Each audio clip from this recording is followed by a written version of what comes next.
Olá, pessoas, seguidores do canal Raciocínios Espíritas. Cá estamos para mais um vídeo, do estudo do nosso livro Opinião Espírita, continuando o estudo, comentário, que eu vou fazendo aqui ao longo dos capítulos, E nesse vídeo chegamos ao capítulo 3, Capítulo 3 do livro Opinião Espírita, escrito pelos espíritos Emmanuel e André Luiz, psicografado em parceria Francisco Cândido Xavier, o nosso Chico Xavier, e o médium Valdo Vieira, psicografado pelos dois, e mais uma espetacular obra espírita, que vem em apoio, assim, um apoio magnífico à codificação, mesmo porque todos os capítulos desse livro se remete a uma parte da codificação, a um conteúdo da codificação, Livro dos Espíritos, Evangelho segundo o Espiritismo, Livro dos Médiuns,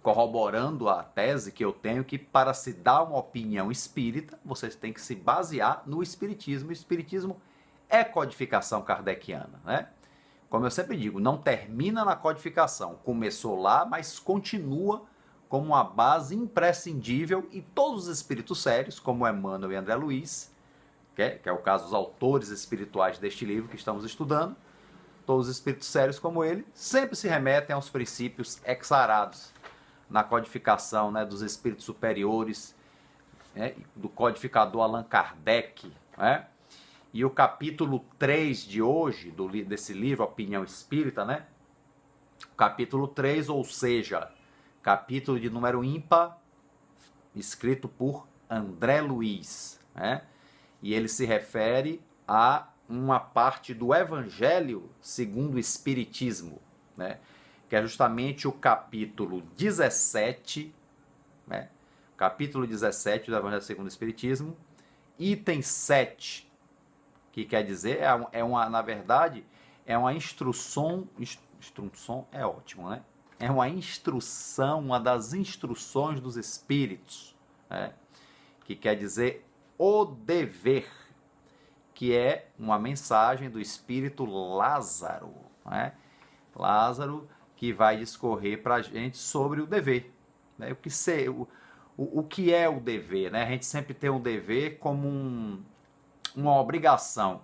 Eu sou uma pessoa, sou um homem cumpridor dos meus deveres, Então aqui, estou dizendo que eu sou um homem que cumpro as minhas obrigações, Acordo todo dia, trabalho, pago minhas contas, cuido da família e etc. Então assim, mas sempre tudo naquele tom de obrigação, Dá a entender que se realmente não fosse contingente, se não fosse uma necessidade, se não fosse contingencial mesmo a gente fazer isso, não faríamos, A pessoa que parece que não faria, se tipo assim, não faria se eu não fosse obrigado. Mas assim, há uma diferença realmente entre dever e obrigação, apesar de que as consequências do dever e da obrigação são muito parecidas, em muitas circunstâncias são as mesmas, são idênticas, Mas em que se diferencia dever de obrigação, E o que é o dever que o espírito Lázaro, presumo que seja Lázaro, o que aparece no Evangelho, que se relaciona com Jesus, Não sei se é pura especulação minha, Mas se não for algum outro Lázaro dotado de bastante sabedoria, que nos trouxe essa mensagem muito importante. Aí ele começa dizendo interessante, o dever é a obrigação moral da criatura para consigo mesmo. Ou seja, o dever é a obrigação, mas não é uma obrigação que alguém impõe, Não é uma obrigação que alguém te obriga, ou que você simplesmente se obriga por uma necessidade ou por um capricho, não. É uma obrigação moral. O que seria, gente, obrigação moral? Quer dizer, é aquela obrigação que a gente cumpre porque sabemos que é o certo cumprir essa obrigação. sabemos que é o melhor. Quando se diz é o certo, não é que é o certo simplesmente no sentido moralista, não, mas é o certo o quê? É o que deve ser feito, é o que faz as coisas serem melhores, é o que traz consequências boas para quem faz, né? E para quem está à volta dessa pessoa, né? Isso aí estou dando assim um conceito básico, né? Acho que assim, uma obrigação moral, assim, à medida que a gente vai nesse texto, vai ver que é algo muito mais profundo, né? Mas a obrigação moral, resumidamente, é aquilo que você cumpre porque sabe que é o que é o que deve ser feito, que é o correto a ser feito, ok? Não necessariamente alguém te obrigando, de repente é uma coisa que ninguém te obriga, mas você sabe que deve fazer, que é o correto fazer, né? Então, o dever é essa obrigação moral, quer dizer, é uma coisa realmente relacionada a princípios morais, né, que já são auridos pelas almas mais desenvolvidas, né? Não estou dizendo só as almas superiores, os espíritos superiores, não. Já com algum desenvolvimento espiritual, já com algum discernimento, vamos dizer assim, ok? Vamos lá.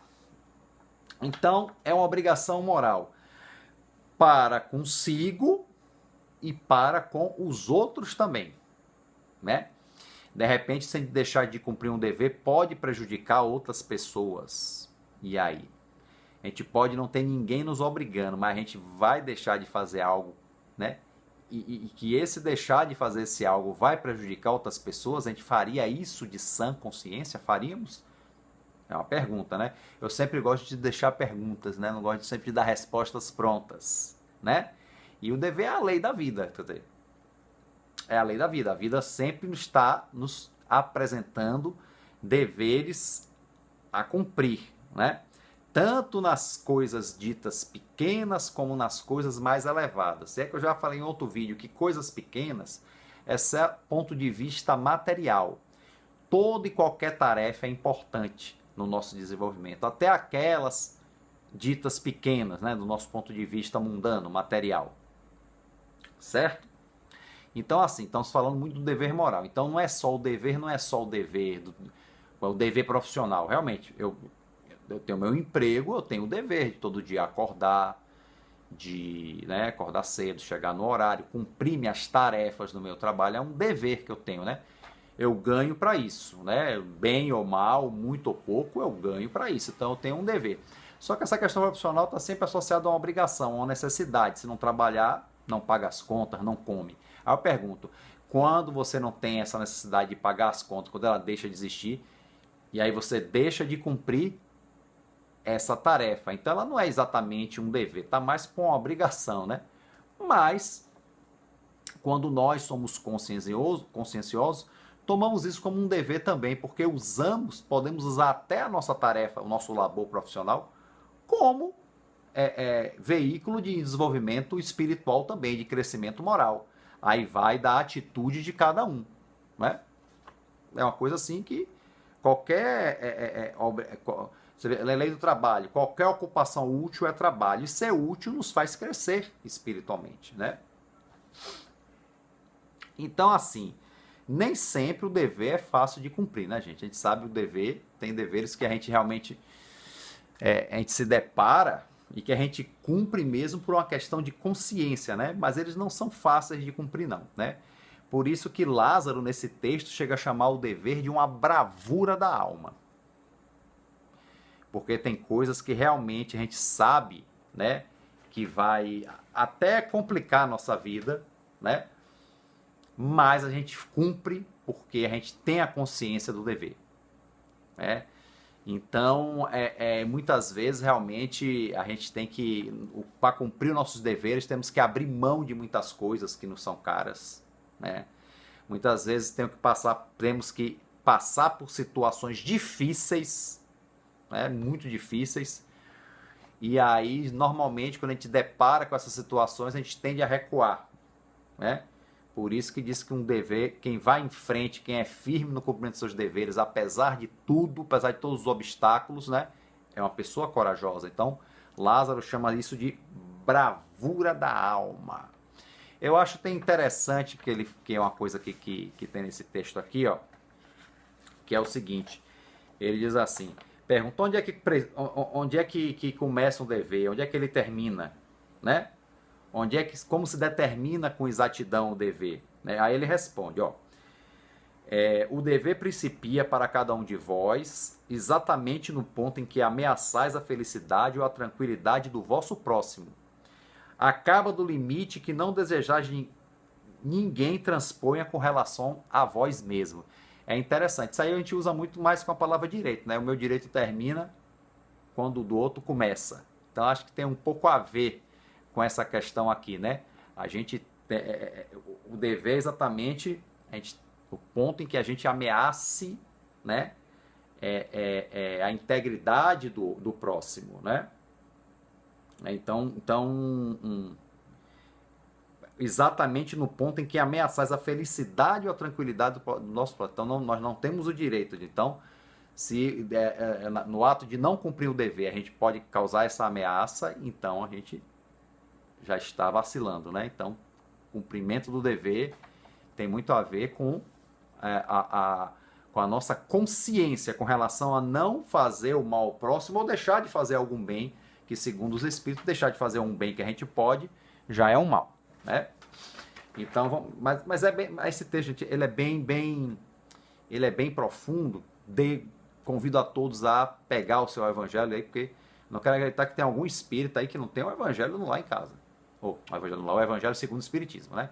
E quem está vendo o vídeo ainda não é espírita, adquira, esse livro é maravilhoso, né? E aí o dever, né? Como ele fala aqui, o resumo prático de todas as especulações morais, né?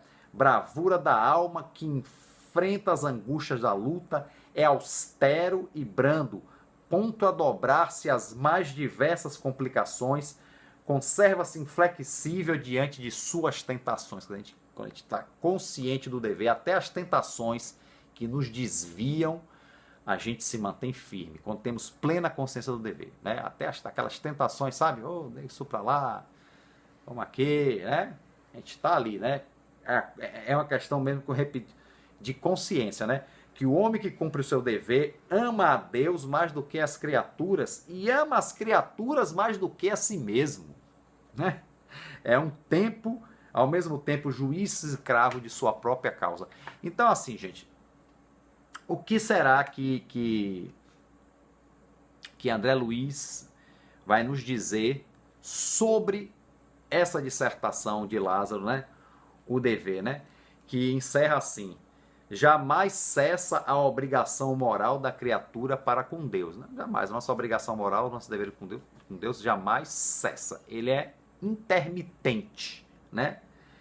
Então, porque Deus quer que a beleza de suas obras resplandeça. E isso aí fomos criados realmente para crescermos espiritualmente, para evoluirmos, né? E sermos felizes. É a destinação. Imagina, né?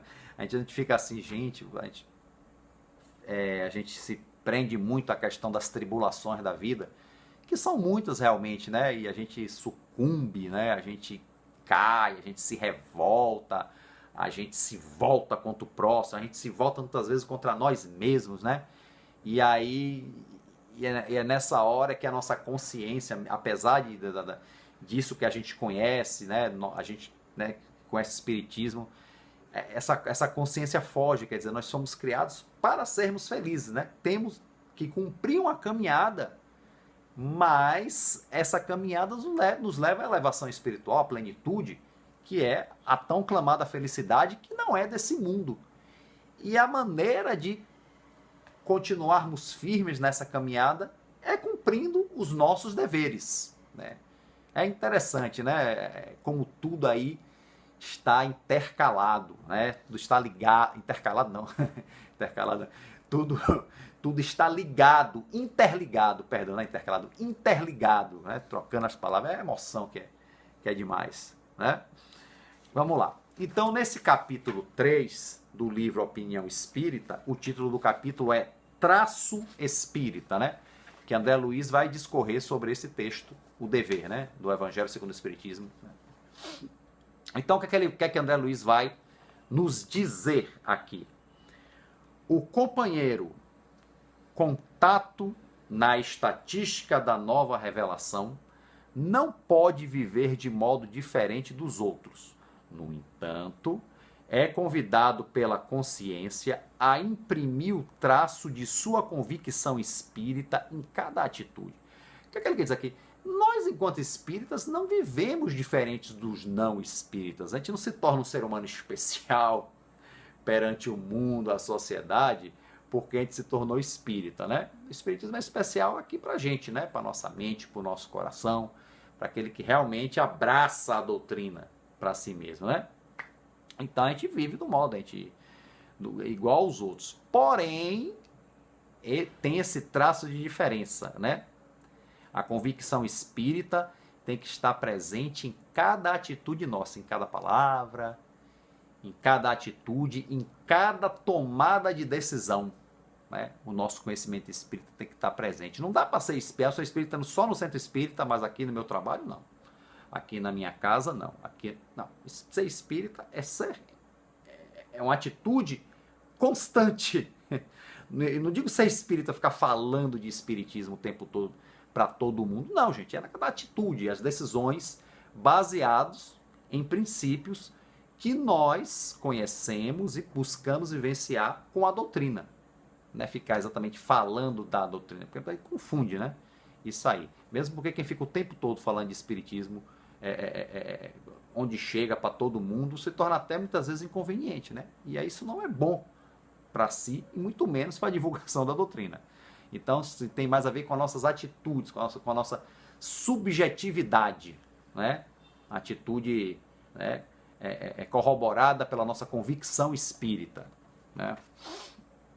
Bom, trabalha não ao jeito de peão consciente enrolado ao cordel da ambição desregrada, aniquilando-se sem qualquer proveito. Quer dizer, a gente trabalha, mas não somente baseado em ganhar, em ter, quer dizer, a ambição desregrada, né? Porque o que a gente se basear em... Por exemplo, a gente tem a consciência que essa vida aqui, a vida verdadeira, a vida espiritual. Então a gente vai trabalhar só na ambição desregrada, pensando em questões materiais, que vão virar pó quando a gente desencarnar, e o que a gente construiu para a verdadeira vida, né? Quando a gente passar para lá, né? Passar para lá de vez, porque a gente nunca saiu de lá, né? A gente está encarnado, mas continuamos ligados à vida espiritual, né? Mas quando a gente definitivamente retornar, e aí? Então a gente tem que trabalhar, tudo bem, trabalhar pelas questões materiais, claro, sempre, não tem nada de errado, mas também o trabalho tem que ser voltado também para o desenvolvimento do espírito, né? Que é o ser imortal, o ser que vive a eternidade. Olha a diferença. O espírito não é eterno é Deus. O espírito é imortal, mas vive a eternidade, porque não tem fim, é imortal, né? Então o espírita, ele trabalha não ao jeito do peão consciente enrolado no cordel da ambição desregrada, aniquilando sem qualquer proveito. Age construindo. Então temos que buscar o espírita mesmo compenetrado, procura, tenta sempre ser construtivo, ainda que falhe algumas vezes, né, pela nossa fraqueza espiritual, mas a gente sempre procura ser construtivo. Age construindo, né? É o que André Luiz nos recomenda. Ganha não para reter o dinheiro ou os recursos da vida na geladeira da usura. Possui auxiliando, quer dizer, ganha. O espírita trabalha, como qualquer um outro, ganha dinheiro, pode ganhar muito dinheiro, ficar rico, por que não? Se dá bem na sua profissão e tudo, mas não ganha só para amontoar riqueza. Olha que interessante. Não para reter o dinheiro ou os recursos da vida na geladeira da usura. Só para reter, só para ostentar, né? Amealhar, como se diz, né? O espírita consciente, ele auxilia. Quanto mais ele tem, quanto mais ele pode, mais ele auxilia, né? Não é sair jogando dinheiro, fazer igual o filho pródigo está jogando dinheiro para o outro. Não, isso não é uma atitude inteligente. É saber investir também, né, de forma inteligente na beneficência, ajudar aqueles que precisam, né, de forma inteligente, que são várias.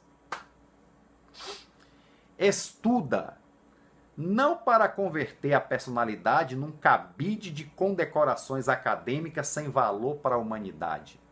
Aprende servindo. Quer dizer, tem gente que realmente estuda e tira diplomas, certificados, né, mestrados, doutorados, mas por questões de vaidade, de ascensão social, ascensão financeira, né, somente, não é errado, como eu disse anteriormente, a ascensão financeira, mas só para isso, só por questão de personalismo, não.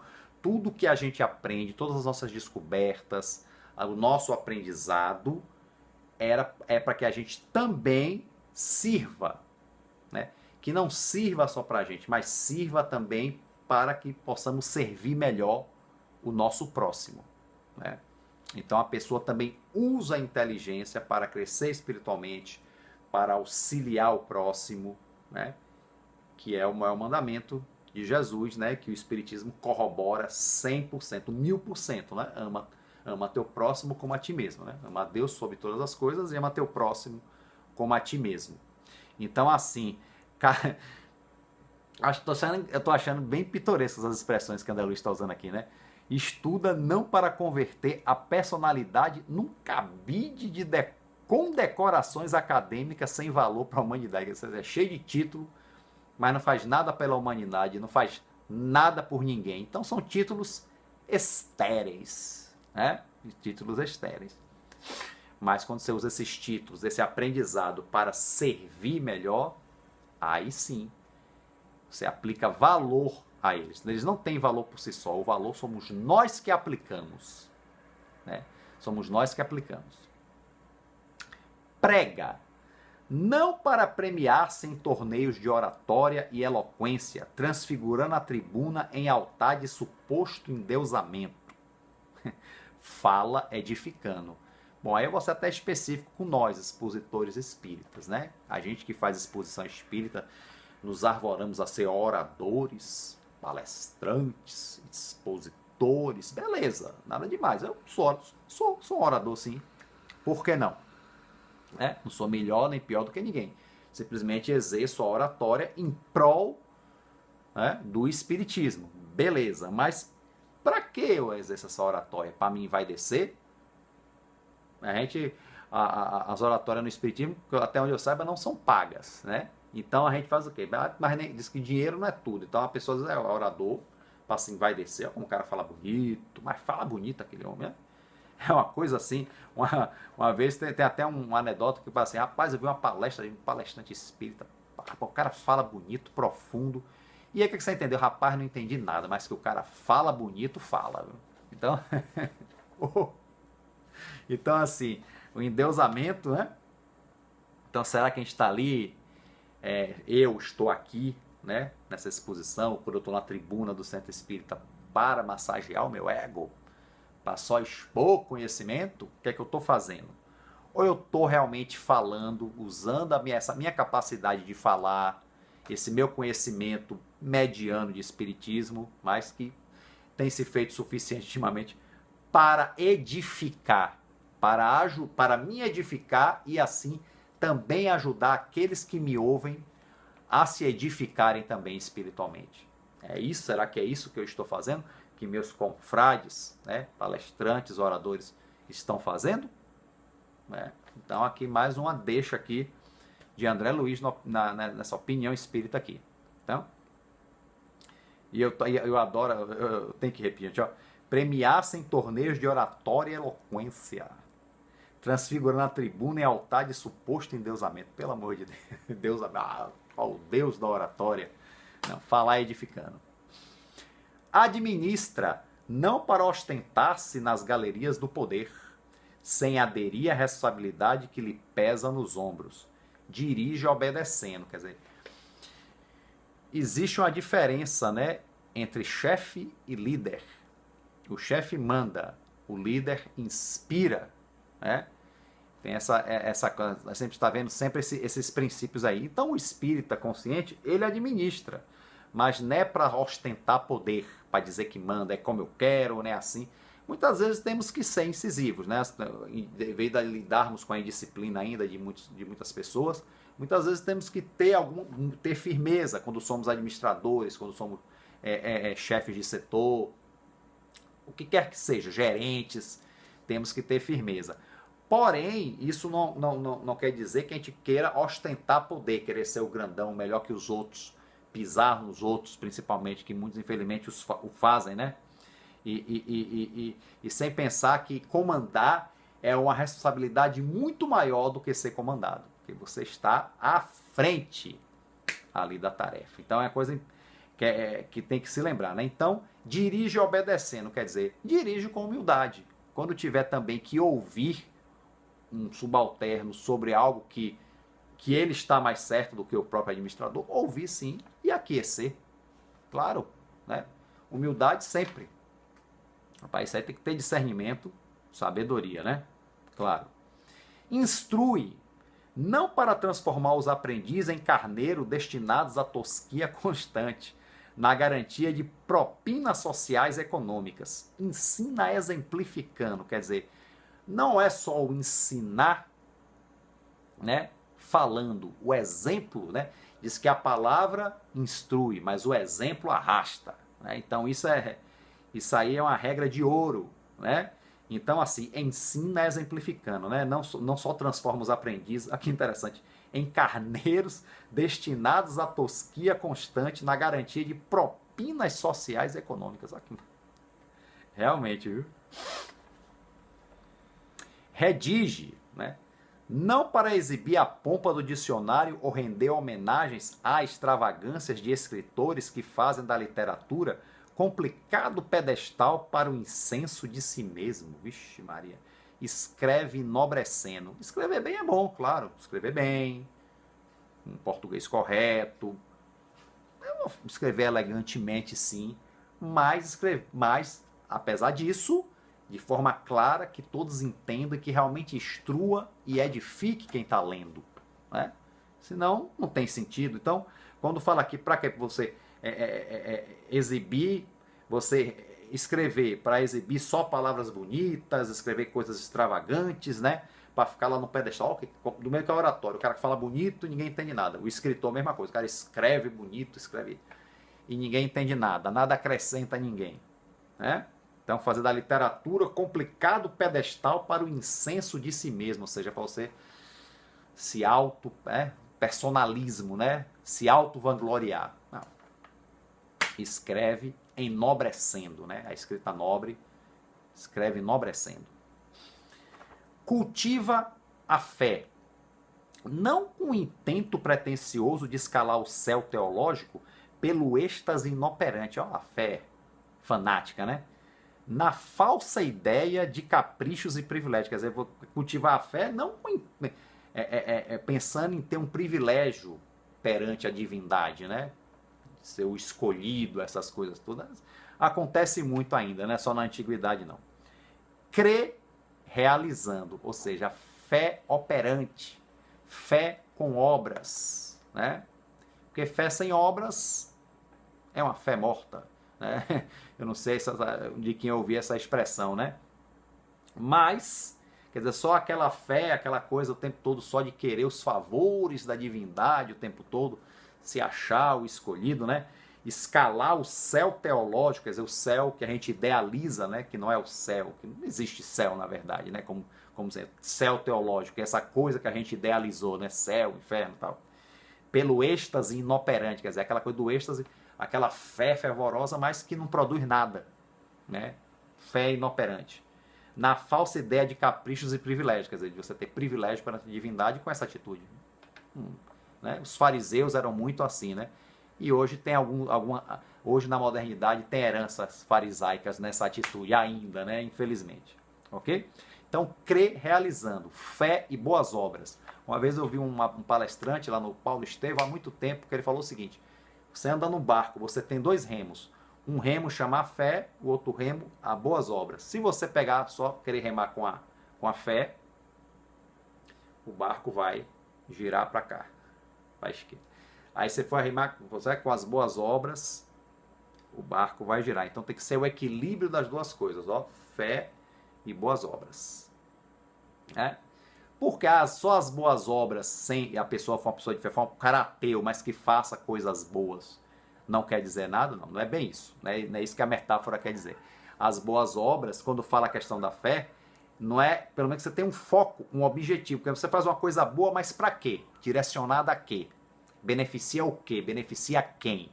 Então a fé está bem envolvida nessa questão, não é necessariamente uma fé divina, porque existe a fé divina e existe a fé humana, né? Mas a fé ela é um sentimento importante também, ok?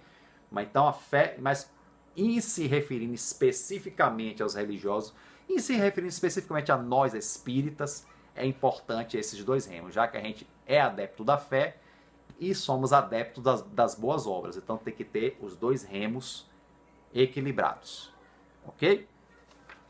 Para que o barco vá em frente. Bom, e aí o último parágrafo para encerrarmos o texto, um texto curto, né? O espírita vive como vivem os outros, mas nem todas as manifestações da existência é chamado a servir aos outros, através da atitude. Como é que é? Oh, perdão, gente, acho que eu li errado. Ó. O espírita vive como vivem os outros, mas em todas as manifestações da existência é chamado a servir aos outros através da atitude. Então, o espírita é sempre chamado a servir, né? Sempre chamado a servir de alguma forma, de estar sempre pronto ao serviço. Nós vivemos como as pessoas normais, né? Somos pessoas normais, mas tem esse diferencial. O espírita consciencioso está sempre sendo chamado a servir através da atitude. Então, não é nem um serviço programado, vou fazer isso aqui, fazer isso ali. Mas a atitude de servir, né? Sempre manter essa atitude de ser útil. Né? Que pode ser numa coisa grande, pode ser numa coisa pequena, pode ser numa coisa muito simples, né? Só pensa que só pode ser coisas grandes. Não, até em coisas simples, a gente pode estar com a atitude de ser útil, de servir a alguém, né? E servindo a alguém, gente, nós servimos a nós mesmos também, né? Que isso aí faz parte, é importante no nosso crescimento espiritual, ok? E aqui terminamos, então, o capítulo 3 aqui do livro Opinião Espírita, né? Foi dissertado aqui por André Luiz, baseado no texto O Dever de O Evangelho segundo o Espiritismo. Ok, gente? Então vamos encerrando por aqui, né? Obrigado a você que teve paciência, né? De chegar até o final desse vídeo. Curta aí, compartilhe. Quem não se inscreveu no canal aí, se inscreva. E sigam as mídias do Raciocínios Espíritas, né? O Instagram, o Facebook e o Twitter também. Então a todos aí um grande abraço. Até o próximo vídeo. Fiquem com Deus.